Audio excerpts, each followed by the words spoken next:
a man walks slowly through a prison gate after 27 years behind bars. The cameras are waiting. The world is watching.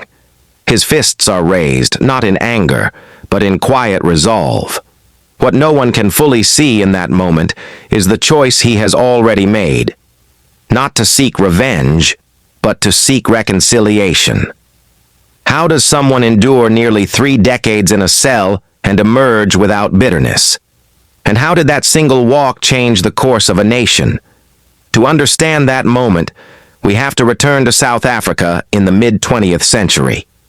It was a country rich in land and resources, but deeply divided by a system known as apartheid, a legal structure of racial segregation enforced by the state. Under apartheid, the white minority government controlled political power, while the black majority faced restricted movement, limited education, forced removals, and systematic discrimination. It was not just social prejudice, it was written into law.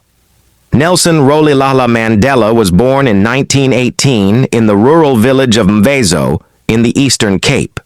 He was the son of a local chief and grew up listening to stories of African leadership and resistance. At university, he studied law and became increasingly aware of the injustice around him. In Johannesburg, he joined the African National Congress, known as the ANC, which was campaigning for equal rights through protest and civil disobedience. At first, Mandela believed firmly in non-violent resistance. Inspired by leaders who had challenged oppression without weapons, he helped organize strikes and defiance campaigns. But as the government responded with arrests, bannings, and lethal force, including the killing of peaceful protesters at Sharpeville in 1960, the space for peaceful protest began to close. The ANC was banned. Activists were hunted. The pressure intensified. Mandela faced a decision that would define his life. He helped to establish an armed wing of the ANC, arguing that sabotage against infrastructure, not people, was a last resort when all legal channels had been blocked. It was a controversial move, even among his supporters. In 1962, he was arrested. 2 years later, during the Rivonia Trial, he stood in the dock facing a possible death sentence. His speech to the court would echo around the world. He declared that he had fought against white domination and against black domination. He spoke of a democratic and free society in which all persons would live together in harmony. "It is an ideal," he said, "for which I am prepared to die." The judges spared his life, but he was sentenced to life imprisonment. Mandela was sent to Robben Island, a harsh prison off the coast of Cape Town. He broke rocks in a quarry. He was allowed few visitors. Letters were censored. Years turned into decades. Many assumed he would die there, his name fading into history. But something else was happening. International pressure on South Africa was growing. Economic sanctions tightened. Protests spread across the country. Even from his cell, Mandela became a symbol, not of violence, but of endurance and moral authority. Prison guards later recalled that he treated them with dignity, learning Afrikaans to understand his opponents better. He believed that if South Africa was ever to change, its people would have to change together. In the late 1980s, secret talks began between Mandela and government officials.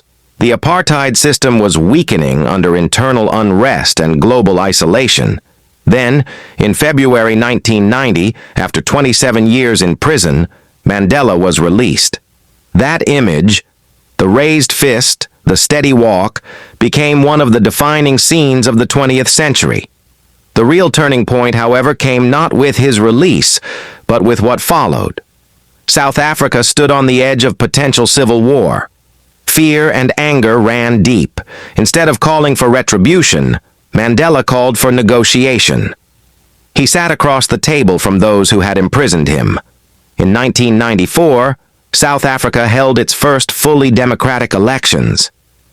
Millions queued for hours to vote. Mandela was elected the country's first black president. His presidency did not erase inequality overnight. The scars of apartheid were deep and remain visible, but he prioritized reconciliation over revenge.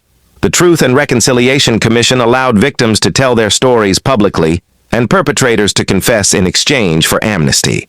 It was an imperfect process, but it avoided large-scale bloodshed and offered the country a path forward. Here is something less often discussed. Mandela was not universally admired at first. For years, some Western governments labeled him a terrorist because of his role in armed resistance. The African National Congress remained on certain terror watch lists long after apartheid ended. History tends to simplify figures into heroes or villains, but Mandela's journey was far more complex, shaped by difficult choices in extraordinary circumstances. Today, his legacy continues to shape South Africa and the wider world.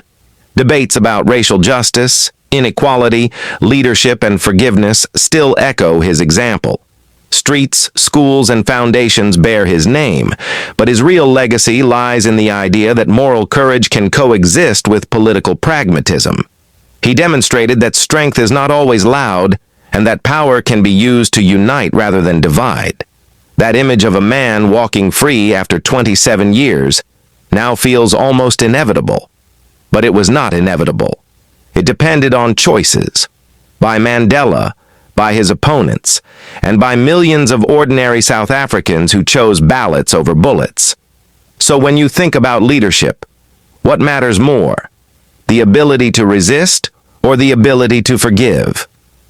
If you found this story valuable, consider supporting the channel by liking the video and sharing your thoughts below. Subscribing means you join a community committed to exploring history with care, context, and honesty, looking beyond headlines to understand the people and decisions that shaped our world.